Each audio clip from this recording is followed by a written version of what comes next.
This episode of Truth Table is brought to you by Baker Books, a division of Baker Publishing Group, which seeks to build up the body of Christ through books that are relevant, intelligent, and engaging. Visit bakerbooks.com. And The Witness, a Black Christian collective. Sisters, how y'all feel? Brothers, y'all all right? If this is your first time at Truth Table, welcome to the table. And if you've been sitting at the table with us all these years, we are so grateful that you have been listening to us through these years, and we are inviting you to partner with us and support our work at patreon.com/truthstable. Now pull up a chair and have a seat at the table with us. Hey y'all, welcome to Truth Table, Midwives of Culture for Grace and Truth. I'm Ekemini. And I'm Christina. This table is built by Black women and for Black women. So welcome to the table, C. How you doing, girl? Well, I feel welcomed. As we sit in a familiar place, we are recording in Nashville, so I know this city. So I'm feeling good. Are you welcome? How are you feeling? Oh, I'm always feeling welcome. I feel great. Wonderful. The rain showers welcome me. There was some rain that was just happening a moment ago. I feel like it has moved on a little bit. So yeah. Yeah, it's as if the weather knew what we were about to talk about. I know. I mean, can you stand the rain? Can you? As well as other 80s and 90s R&B hits.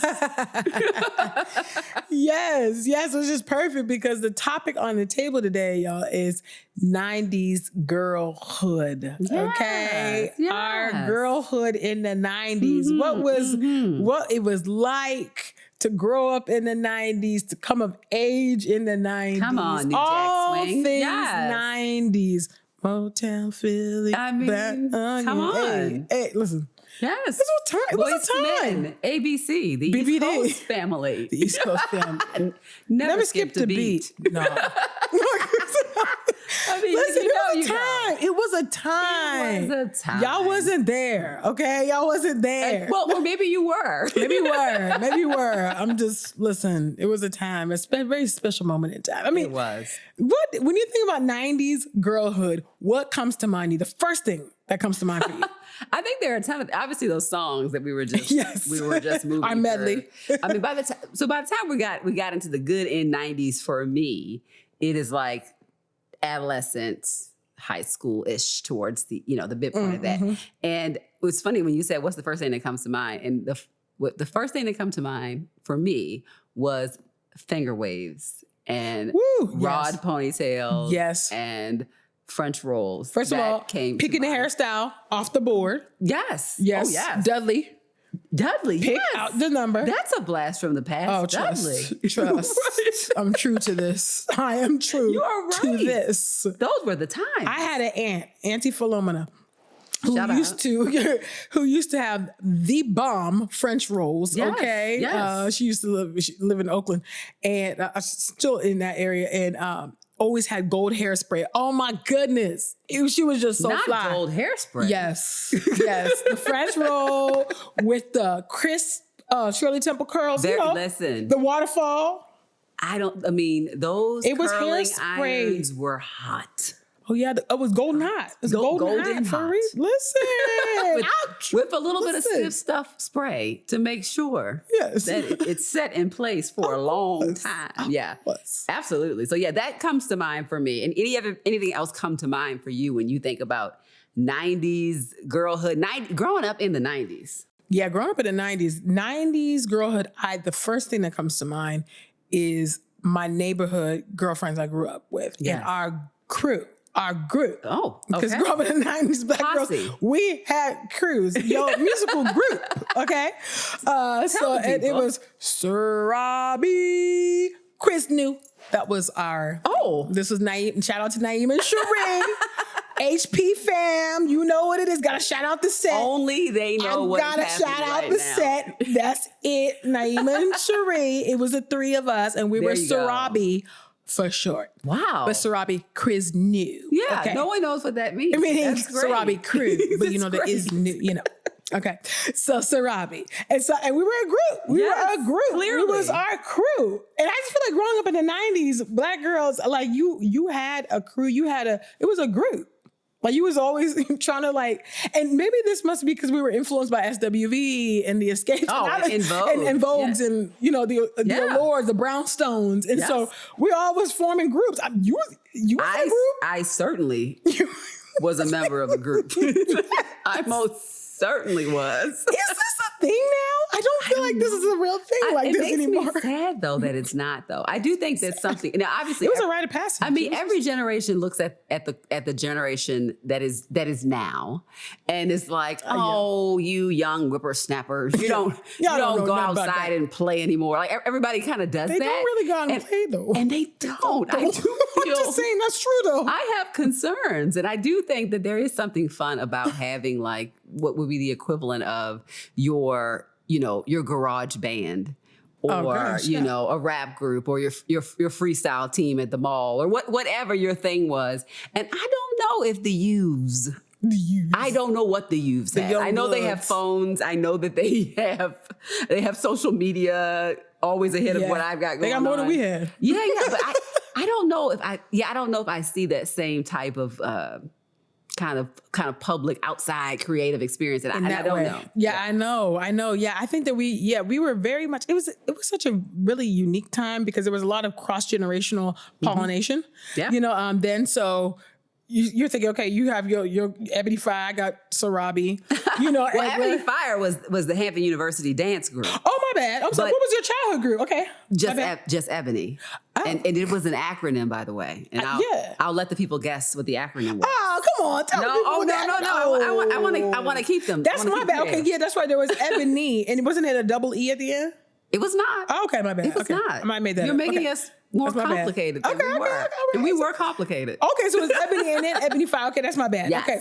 No worries. Shout out to Hampton University's dance. So it was just like something we were just really influenced, like intergenerationally. Yeah. I remember my cousin who is Gen X, she was the one that, introduced, it's your cousins. It'd be your cousins. You know what I mean? For the better or for the worse. This is the better. Your awareness. Exactly. This is the better. My cousin, my older cousin, Gen X, my cousin I'm fun who introduced me, who taught me dances. I remember the Running Man, the Roger Rabbit. I mean, she would come home with all the dances. Very important. Very important. These dances Cabbage Patch. I've not stopped. The Snake. I've not stopped these dances. These dances are still a part of my repertoire. She taught me that. That was my cousin that taught me that. And the New Edition, right? So she came up with the little, oh my gosh, it wasn't an 8-track, but it was like a little, I don't know. Cassette? It was like a tiny little record. A mini cassette or record. Like a mini little record. But those are the original kind of little CDs, maybe. Maybe something. Girl, don't give me someone that. I remember, right now. But yeah, she would introduce, New Edition. So you were just learning and you're growing and just kind of just learning about all this music and coming up and growing up. And I just remember just always like wanting to be like, okay, we would call people like so. This is what we'd be like. So SWV, for example, or Total, we'd be like, okay, and there's three of us. Don't let us be three of us. Let it be three. The past. And so I'd be like, okay, well, I call Kima because I did call Kima and I had my hair cut like Kima in high school. Girl, you couldn't tell me nothing. There you go. And then I think Naima was Keisha. No, I'm sorry. I called Pam. Okay. And then Cherie, Cherie was Kima, and then I think Naima was Keisha. So listen, we would call members of the group and like, no, you are Lily. No, you are Taj. I'm Coco. I'm Coco. For life. For life. This was how it was growing up. It was just like always doing routines, like lip syncing to the videos. Summertime, in the grand scheme of what could have been happening, this is good fun. This was good fun. This was some good fun. Playing outside, doing your things, and you do your jump ropes, and doing all of that. All of that on top of that, but the girl groups, that was quintessentially 90s girlhood to me. We had crews. Yes. Not to be mistaken with gangs, but crews. Not a gang, but a crew. And your crew did all types of things, So you sing, you dance, you did all things. Sleepovers, all those Let things. the good times roll. So that's what comes up for me for 90s girlhood. There's a whole bunch of other things, and I'm sure, but Yeah, I'm curious about like, I think what made me think about this was just kind of reflecting on, some of the past, and I don't know, just think about how it was versus how it is, now, and some of the ways in which, like, for instance, the ways that we were raised back then. We sometimes, for better or for worse, we grew up kind of fast. A lot of us were latchkey kids. Oh, for sure. Right. So, and so what does it mean to kind of, not to say that our parents neglected us, we're not saying that, but they had to work. Yeah. They had to work a lot. They all did. They all did. They all had to work a lot in order to care for us, put food on the table, all types of hours. My mom did graveyard, swing shift, all working overtime on the weekends, right, to make ends meet, And so I remember we were latchkey kids, walking home from school. Yeah. We didn't have the privilege of getting picked up.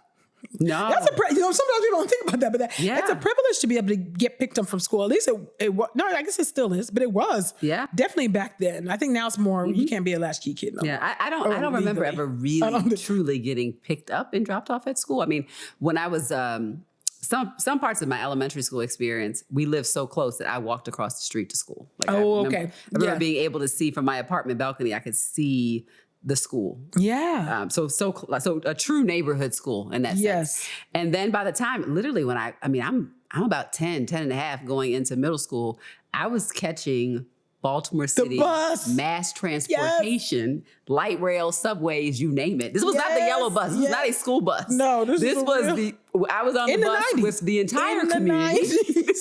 With the entire community. I was catching the bus, which I think the strength of that, we can always analyze the dynamics there, but the strength of that is that as early as 9, 10, 11, I knew how to have conversations with adults. And I also knew how to start perceiving, a threat, safety threat, space, all the dynamics that could happen in the life of public transportation. So I saw on a social media the other day, somebody had a kind of a post where they were saying that when they were a kid, 80s, 90s, and when you would call friends, you had to be prepared to talk to their parents. Yes, absolutely. There were no cell phones. I remember when I got my first pager, but I remember when I got my... You had a pager? I did. It was baby blue and see-through. Oh. And I did sing on the voice That was for drug dealers, according to my mama, so I couldn't hear it. Was not. It was also for doctors. Well, exactly. Why do we do this? Lord help us.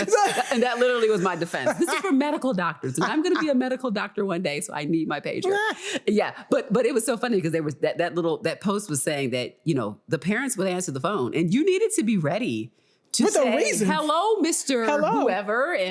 And they would ask questions. And it was so funny. The post was like, and sometimes the parent was trying to set you up to get information about the child. That's right. So you had to be on your P's and Q's. You had to be ready. Sometimes you had to answer for why are you calling? Why are you? What do you want? What y'all gonna talk about? And you have to wait for them to get off the phone. Listen.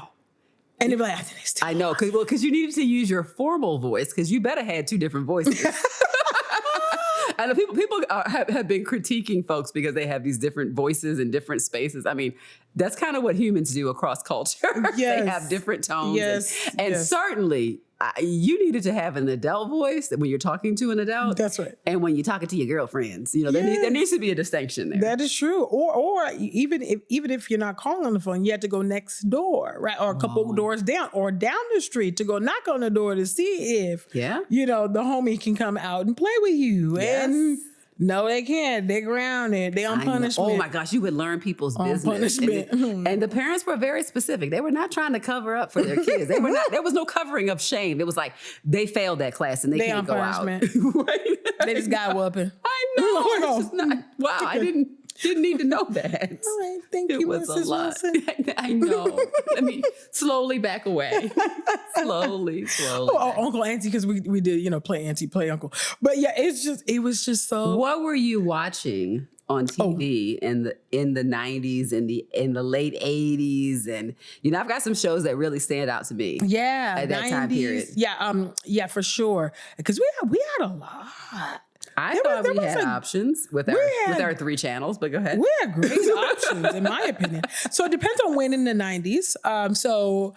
Early 90s, we got Cosby Show. We got A Different World. Family Matters. Yep. Remember remember Friday, TGI Friday? That whole lineup was great. Full House. I was watching Full House. It's a good time. Whatever was all on that. Yeah. Boy Meets World. I was watching that. Yeah. Wonder Years. Remember Wonder Years? Yeah. Yeah. Watch that. I'm trying to think what else I watched. Remember that later on, maybe closer toward high school was Martin Living Single. Oh, for sure. The Wayans brothers. Yeah, they had a show. Yeah, which was funny. They had a sitcom. Remember the Jamie Foxx show? Yes. Yes. Get well, yes. Jamie. Yeah. All the things, girl. All the things. Remember UPN had it on lock too. Listen, there was a nice. Not UPN. Remember UPN? I'm taking it back. Listen, there's a black past, a black childhood. Listen, a flashback. The black yesteryears. And, MTV, music videos. Oh, totally. Well, and MTV, BET, VH1. We didn't get BET Our cable, we didn't have BET. Oh, I was MTV, a big BET but fan. Later on, we did get BET. Yeah. And so then we got See This World and all that, so I got to see. Well, and then for me, it was like BET, VH1, MTV, and the Jukebox Network. So I would come home from school, particularly we were talking about middle school, high school years, and I remember just watching music videos all the time. The watching of music videos. That was what you did. Was a lifestyle. The rollout. Do you remember the time when Michael Jackson's Remember the Time came out? When all of his videos came out. Oh, it was just like, it's a big deal. Oh, like the house stopped. Oh, no. It's all you would talk about all the day, the whole day with the homies, in the neighborhood, at least for us. That's right. And then when it was time, when the lights came on, I mean, it was a complete event, y'all. I think it came on at 7 p.m., 8 p.m., PST. Right. It was like, okay, y'all, like, leave your bikes out. Everybody's going back inside. It's time for us to go inside anyway and go watch the video. Absolutely. You watched the video. It was this big event. I remember it being on I remember it being on Fox and I think on some other like major networks. Like this was not a game, y'all. Video came out and then you just play it over and over again. But music videos in and of itself was like, that was programming for us. Like, watching them was a big event, and now I don't guess not so much anymore. Well, in the 90s, I want to say it was in the early 90s when The Real World came on MTV. And so my goodness, I remember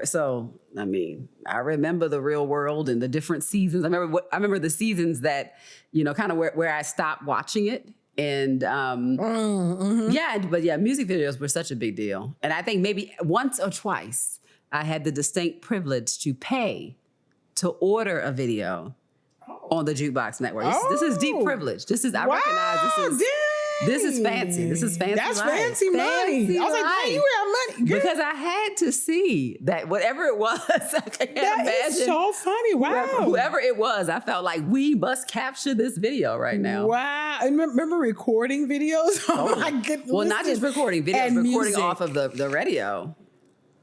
Yes, recording. You had to wait until your song came out. Which was necessary if you were going to have a tape deck party, which I participated in.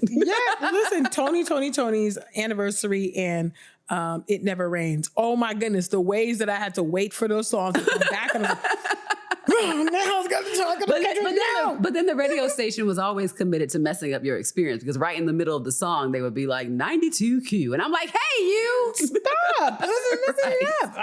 It's a problem. It's a whole problem. And then the music on your voicemail, when you eventually did get your cell phone. Yes. Well, sometimes I would record from the radio, the music or a CD, or I would choose to sing. What's up, y'all? I would choose to sing the song myself. Oh, wow. which takes a level of commitment to do. Dang, you were not playing. I was very, very serious about this life. I was in the zone. And also, in the late 90s too, well, mid 90s for me, is also when I started working. So I started late 90s. Yeah, I always had a gig. So by the time I was about 13, I would start working. And I worked at, you name it, Gap, Contempo Casual, Target. I was a retail woman. Yeah, I started, my first job was Ross. And it changed your life. And I love Ross till this day. I love Ross. Listen, don't do a commercial for them because they've not given us any funding. That's true. I know, but you should consider. They should consider that as they're listening. Yeah, I did. It was Ross. I was 14 or 15. That was my first job, and then after that was Blockbuster. Blockbuster. Listen, I'm dating myself. Wow. What did you do in Blockbuster? I was, Were you a checking out- cashier? Yeah, cashier. Wow. Yeah. What else can you do? I guess. There are other things you can stock do there. the movies, maybe? I Oh, don't girls know. doing all of that. I mean, All yeah, the that things. included, stocking Yes. the movies and putting them back and all of that. But yeah, cashier. Yeah. And I was at the front of the Gap, and I was the Welcome to the Gap. Welcome to the see, Gap. that's the thing. And okay, so I want to talk about what it means to have grown up in the 90s, but because there's a level of adulthood I know that we had jobs. that we had to attain, that was required, and it was just like a cultural norm in the 90s for kids. And I want to talk, so I want to put a pin right there. Yes. And when we come back from this commercial break, I want to talk about what that means to have grown up in the 90s and like be whole adults at the same time. So don't go nowhere. We'll be right back. Sisters, there isn't a conference like Joy and Justice. This year, the Joy and Justice Conference is back with its theme, Rise Up and Flourish. See, most conferences are heavily intellectual or heavily inspirational, but the Joy and Justice 23 conference is the perfect combination of both. It's a space for hope, refreshing, and a place to honor God as you were created to be. At the Rise Up and Flourish conference, we will tackle the injustices that try to hold Black people down and steal our joy. For 2 days, we will gather like family, the Witness, a Black Christian collective team, and their lineup of dynamic guests will speak to your core concerns. You will encounter dynamic worship, thoughtful presentations, and meaningful conversations that will empower you to experience the joy and justice you seek. The conference will include powerful talks from Danielle Koch, Jamar Tisby, Tyler Burns, Christina Edmondson, and yours truly. Life-giving worship will be led by Chantel Varnado, founder of Kingdom United Collective. We will also celebrate the upcoming release of the BCC's Vice President Ali Henny's new book, I Won't Shut Up, Finding Your Voice When the World Tries to Silence You. We want to see you at the Joy and Justice Conference Rise Up and Flourish 2023 on June 23rd through June 24th, 2023 in Chicago's south suburbs. The conference will be held at Lilydale First Baptist Church's Legacy Campus located at 424 Indianwood Boulevard, Park Forest, Illinois, 60466. Buy your ticket today at riseupandflourish.com. Regular price tickets are $125 and $200 at the door, but Truth Table listeners will receive 25% off of your ticket price when you use the code TruthsTable at checkout. Don't forget, you'll get 25% off when you use the promo code TruthsTable at checkout when you purchase your conference ticket at riseupandflourish.com. Register today, and we will see you there.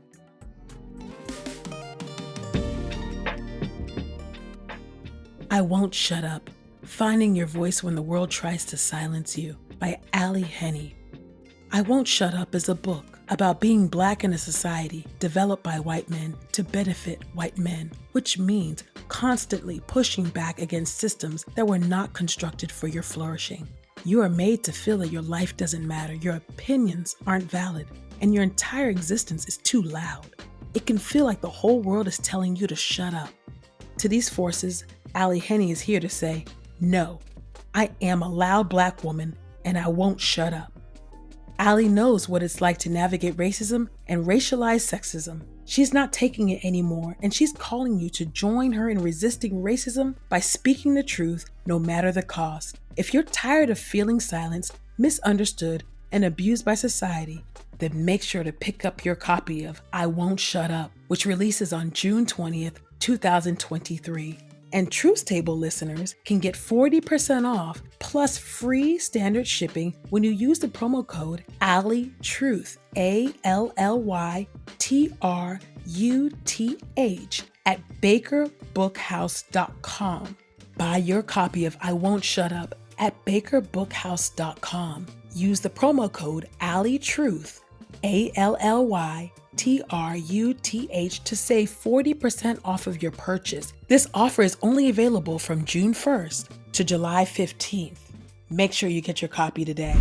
And we are back at the table talking about 90s girlhood. Come on, 90s. Okay. So right before we started the break, we were talking about just kind of like what it meant to be the cultural norm of just like, it was very normative for kids to have a job. At least we as kids. Yeah. To walk to school and back to school. Sure.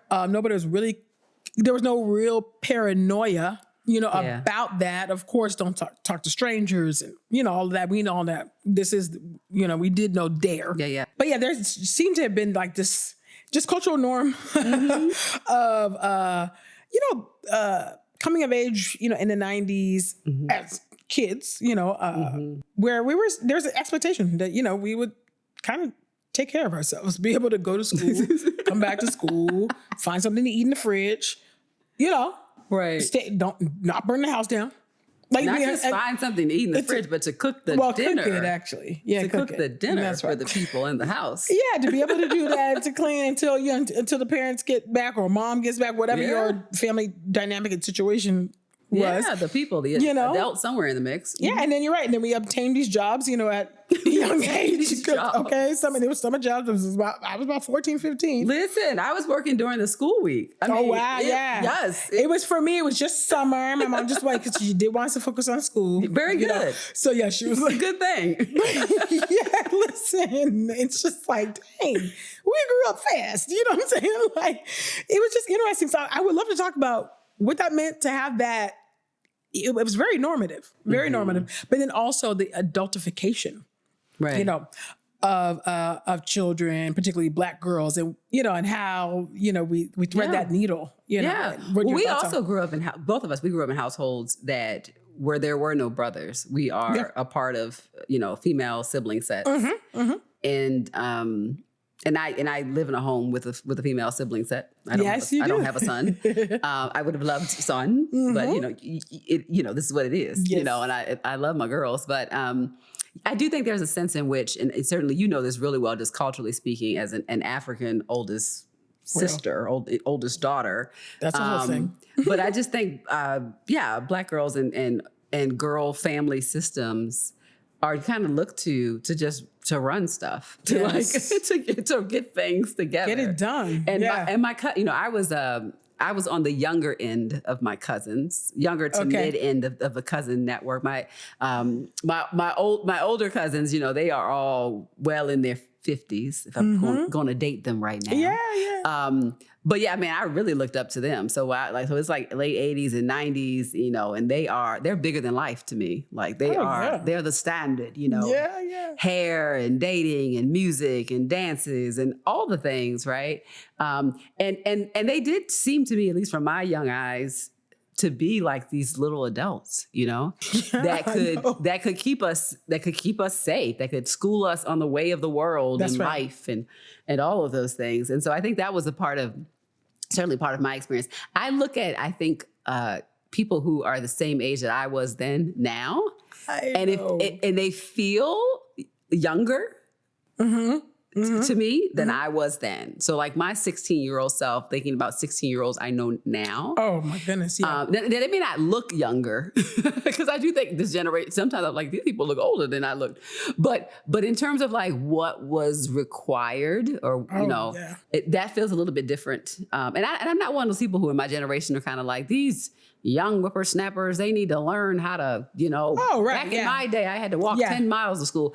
And I do think, so I'm not a person who's like, this generation is lazier or whatever, these kind of caricatures that we make. But I think at the time I felt like I was an essential part of upholding my family. And I know for you, because of your family story, you absolutely were a part of that. Yeah. Absolutely, from a very young age, So yeah, I carried a lot. I grew up very, very fast, and that was circumstances outside of our control, right? Yeah. So it was just everybody. You just had to do what you had to do, like you know what I'm saying, like to survive. It was really about survival, at that point for our family, and so doing a whole lot. So of course, being the oldest daughter, firstborn, there's a whole lot of cultural expectations. of course, being Nigerian, and then the first daughter's name is called Adia, and all that comes with that. There's a whole lot of weight, but then on top of that, you add life circumstances and traumatic, and tragic circumstances, that shaped our family to such a degree that I had to grow real fast. Yeah. And so I was definitely an adultified or a parentified, child, and I know I'm not the only one, that is a parentified child, but I think there are ways in which we can be, and I'll say adultified, to kind of make a distinction with regard to how that can be externally projected onto little Black girls, where they're accused or they're made to be seen as grown women, for sure. Maybe because they developed sooner, faster, maybe than some of their peers or whatever, and so they have, unfortunately, and terribly, men gawking at them, right? As young as I'm sure you've had this experience of walking to school, because we had to walk to school, right, sure. and walk back, at 9 and 10, right? Men catcalling you or making all types of sexually suggestive remarks. So that's definitely the objectification. The objectification, sure. Right? The objectification, adultification. So I make a distinction between adultification and being a parentified child. Those are kind of, I put them in two different buckets, if you will. One is just like, well, that's just the circumstances. I didn't have a choice on. All hands on deck. All hands on deck. Let's survive. Adultification is, people objectifying, and seeing you in very, I would say, wicked, let's call it what it is, wicked ways, in which children, especially Black girls, are not able to be Black girls, right? Yeah. So they're hindered, they're suppressed, restricted. Yeah. And so their joy, their jubilance, zest for life, can be snuffed out at a very, very young age, depending on, on say maybe their development, and then they could be accused of being, you're just being fast. Well, even if it's not their development, right? Yeah. So, because I think, if we look at the research on, who's likely to be expelled from school, suspended from school, the ways that some of them were in the last decade, we've looked at how the perceived ages of Black children are typically 3 years plus. Yes, right. In comparison to white children, as being viewed by police officers or other adults with authority, adding an extra 3 years. So we think about a Tamir Rice. Tamir, yeah. Right. And so when I looked at him, I was like, this is a 13-year-old kid or 12-year-old kid, right? But the ways in which that projection is put, that weight is put on Black children, in which they're robbed of their childhood. Yes. And don't often get the benefit of the, kids are kids and they're just having a blast. I remember being in spaces, particularly with my daughters when they were much younger, and the way, and just being able to just overtly see the differences in the way that my daughters would be treated as Black girls versus even the white boys in the class and how they were treated. And I remember going into class early in the morning and there were boys that were they were horse playing, which is not an unusual thing for kids to do. And it wasn't so much that I wanted, I wanted them to be reprimanded or for them to experience an unreasonable consequence. I just knew and had already experienced that Black girls, had they done the same behaviors, would have experienced a certain type of vilification. They would have been pathologized as violent, right? And so the freeness, the skipping, the horseplay, the laughter, the class clownness, we just know that there are some kids who can do that and some kids who cannot. Cannot do that without there being some really serious consequences that create a label around you. It's hard to shake out of. And you can, and unfortunately, because of the school to prison pipeline, right, they can actually, their freedom, their liberty as children, they can begin to interface with the carceral system at much younger ages than they should. Yeah, which is just ridiculous. Yeah, and that's not something that we had to contend with when we were, at least at the same, at the same age that it was not quite. Well, certainly. I mean, when I think about when I think about post 70s into the 80s, for me, in the 90s, this is when we start to see some pretty significant consequences of mass incarceration taking root. And I can think about from middle school into about to hit off to college, the amount of kids whose lives were drastically changed because of being in the wrong place at the wrong time. And even our own encounters in my neighborhood with police officers. And before my eyes, seeing kids tracked out of certain educational opportunities into other opportunities that would create limitation for them. So, and this is mid 80s. And just how powerful school teachers are. The person who gets to assign like what reading group you're in, just so powerful. Yeah. I know very few, particularly Black men, who do not have an experience somewhere in their story or their narrative. And this season we have a whole series dedicated to Black men, but who don't have somewhere in their story someone talking them out of an opportunity. Saying like, are you sure that's the college you want to go? Are you sure your college, criteria? Are you sure? And that's the kind of a sowing a doubt. Are you sure? But even more blatant ways of like, this is just not for you. And I just don't know where I grew up. I just don't know a lot of Black kids who did not have that experience of someone sowing a seed of doubt, and really what it would take to have some resistance to that.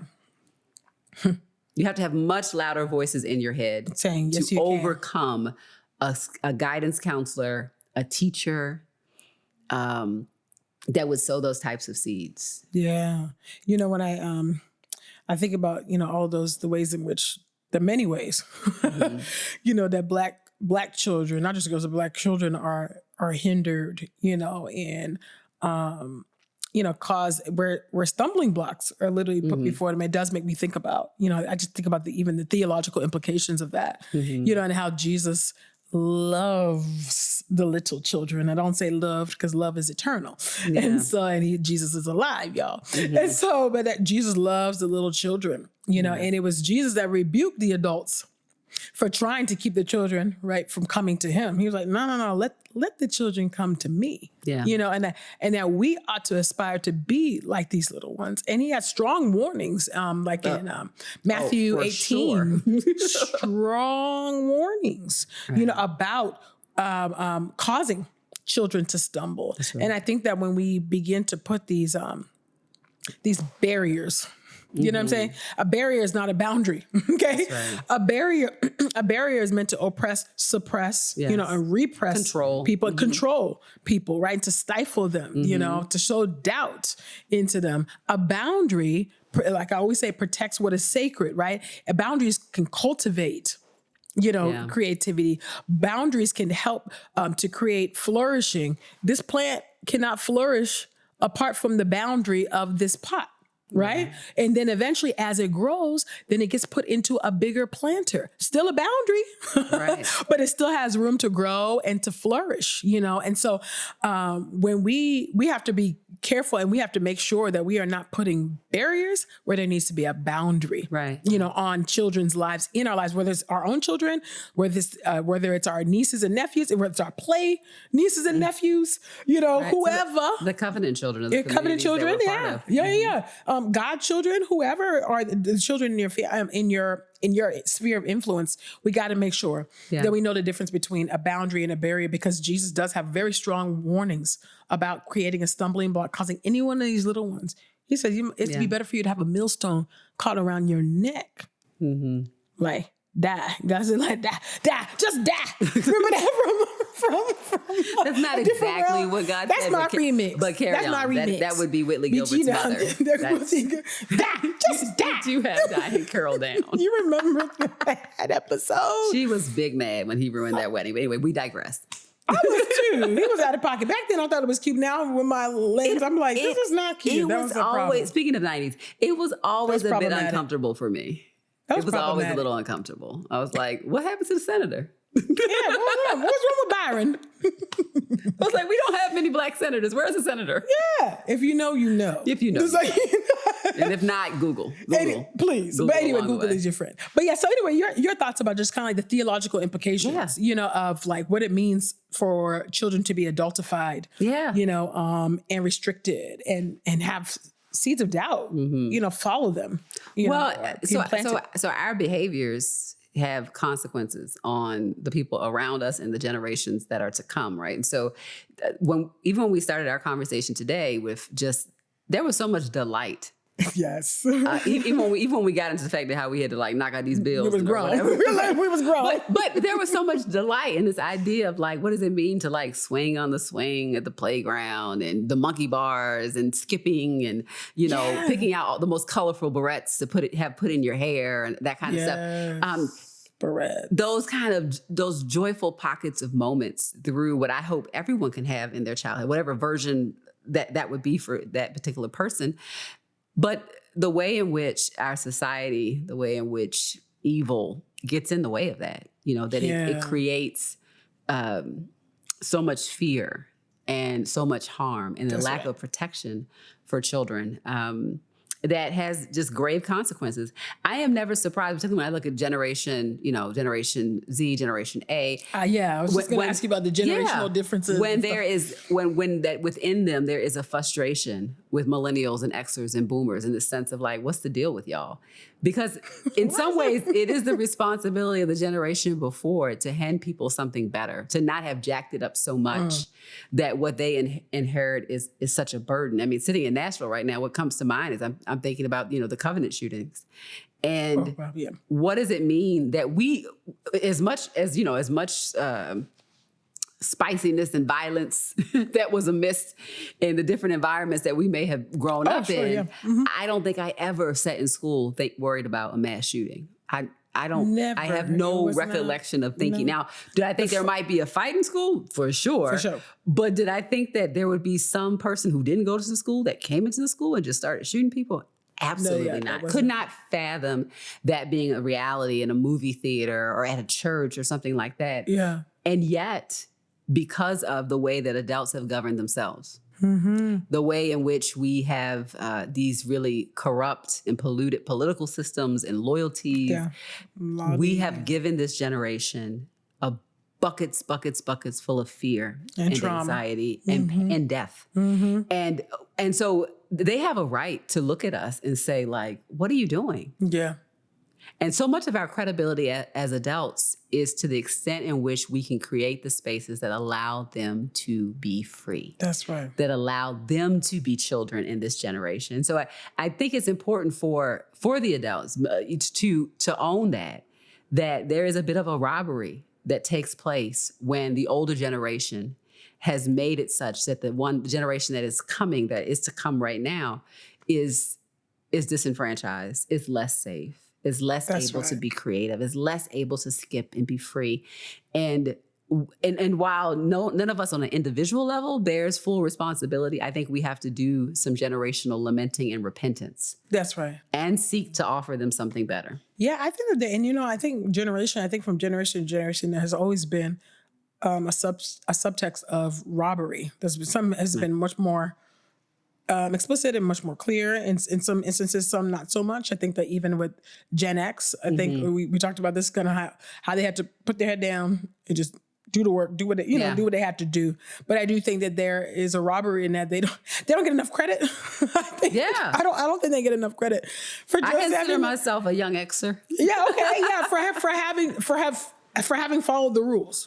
Yeah, whatever the rules of engagement. Xers are known for being like, compliant, kind of forgotten. You got to get it done. We're not anti-institutional. Millennials are known for being like, I need another job. Bye. And Xers are kind of like, I need his health insurance. I'm staying. Right. Yeah. So and again, that's a huge generalization. But there's a difference. Yeah, and the circumstances that made it so that millennials and us were like, okay, we out every 2 to 3 years. We out from the job. Why? Because there's no pension. Yeah. We don't have any little safety nets. Exactly. That's not going to help us. And we've been through a lot, right? So there's a lot of external forces that shaped the generation, the economic crisis. Right. We've been through a lot of unprecedented times. The housing crisis, absolutely. The economic crisis. How many recessions have we been through? It's been a lot. The financial collapse. Listen, we came out of college. We didn't have jobs. No. This whole gig economy was not a thing. Yeah. When we came out, this was not. Oftentimes the personalities are responding to the environmental dynamics, but then we blame the personality, right? But it's really a kind of what has been laid before us that we've had to just kind of make it work. People caricature people as kind of flaky and indifferent and unable to comply when the system got changed. It was that if you went to college, listen, you would be able to get a job and you'd be able to pay off the loan. Well, that's changed. No, and that's because the cost of college has gone through the roof. And the interest on the loans. These are the facts of life. So even when you get someone who is a boomer that's like, I paid off all my loans, I was like, that was a completely probably significantly less. Cost you $5 to go. And then we have to also tell the truth as to why is college so expensive. And it is because there are more women. And there are more people of color. That's right. And there are more undesirable poor whites who then had access. And so we've had generations where it was just assumed that some people just were not going to go to college. And then there were some of us who were literally told, you cannot come in here. Well, and now a lot of people in this generation it's been reported, are actually opting out of it. They're actually because the cost benefit analysis is not, the math is not mathing. Yeah. I still push. I do believe in college. I do believe. That's a fact. That's a fact. I actually think that's slick. When Black folks start listening, I'm like, oh, that's not a message for us. That's not for you. You still need to go to college. They're going to say you respectable for that. That's fine. And I don't care. I mean, somebody can do it, but I'm just telling you, not all of us are going to be, able to do our own thing like that. You can still fall back on it. I do believe education is important. Yes. I would recommend. It is such a good experience. It's such it's like, it's a once in a lifetime. You just get this. College is a very unique period. It can be. And I always recommend people, hey, formal education, yes, to the extent that you can make it happen, go for it. But also just life education and some skills. It was trade school. Yeah. Yeah, it's good. It's good to be able to do something with your hands. Yes, that's like true. That matters. Like, to the extent that you can to create something, being able to do braids, that'll help you out. That's another thing. That's another thing about 90s childhood. Yes. People were kitchen beauticians. Like, this was a very regular thing. Yes. I'm just saying, like, a lot of us, not everybody, a lot of us could do hair. Or we could do These are called skills. And that's because we also had to. Like, you know what I'm saying? Like, again, skills. We also had to. So it's interesting. There's a sense in which, when I talked about a little bit like the robbery from our generation, there was a sense in which we did have to grow up fast. Yeah. We had to, kind of, in some ways, sometimes parent ourselves, in some ways. But it was not. It didn't feel like we still felt like we had a childhood, and it was a hard knock life for me, y'all. It really was. Come on, Annie. I still love me some. We got Annie. Listen, I love me some. Come on, Black Annie. Suddenly Seymour. That was also my show. That was more so 80s though. Yeah. Right? Yeah. Little Shop of Horrors. Yeah, that was good. That was, oh my goodness. I was obsessed. Although I will say this to cut you off. There are things that I watched in the 80s and the 90s that I don't know if I can watch them today because I have a completely different sociological. Yes. and I feel like I just messed stuff up now. Now I'm like, oh, that joke was inappropriate. You're like, I know too much. I'm like, I know. That was racist. That was really racist. Or there's this the movie shall be unnamed because I still do love it. I'll be like, oh, this is that racist line. That's racist. I keep going. I know. That makes it better. I just like. I know. I just name it as such and keep moving. Because I was like, I love this movie. Especially those rom-coms. I'm like, this is ridiculous. But I'm going to keep watching it. Overall.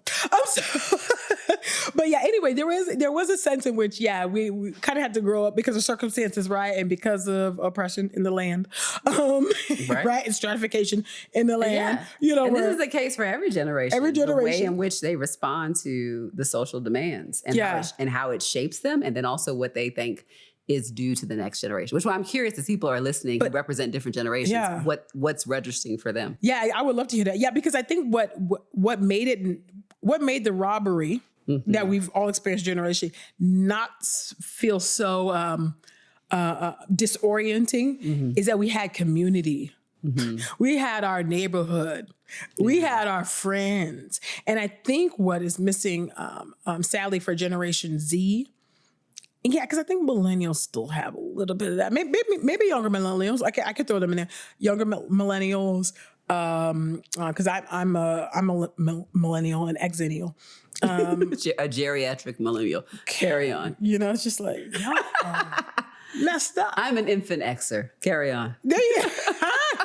But I'll put in younger millennials too. Yeah, Throw them in there. For sure. Gen Z and, Gen Alpha is that they don't always have that network, that we had, that neighborhood network where it's like your neighbor was like, yeah, that's auntie blah, blah, blah. That's uncle so-and-so. Like that's how I grew up. Like my neighborhood, people, my friends, their parents, they were auntie and uncle.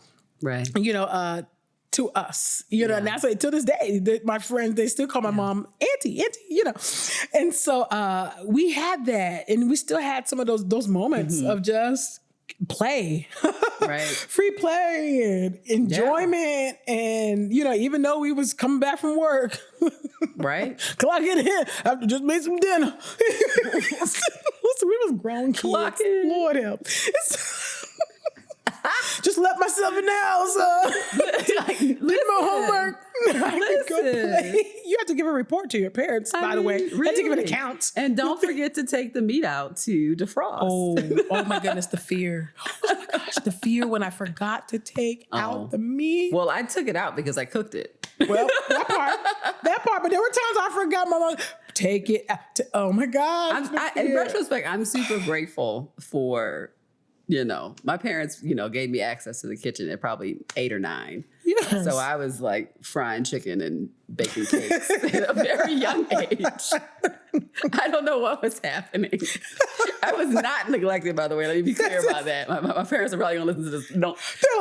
They never listen to us. They don't listen to us. They don't. I love them. They love us. They support us. They don't be listening. Very loving parents. I was loved as a child, but they definitely were like, "Hey, what you making tonight?" Listen, it's true. They definitely said that to me. That is a whole episode too about like being a creative, but your family supports you, but they're not into all the stuff you do. That's fun. That is the whole thing. That is. But y'all put out a book. Oh, nomination. Okay, come on, girl. I ain't read a word. I ain't read a word.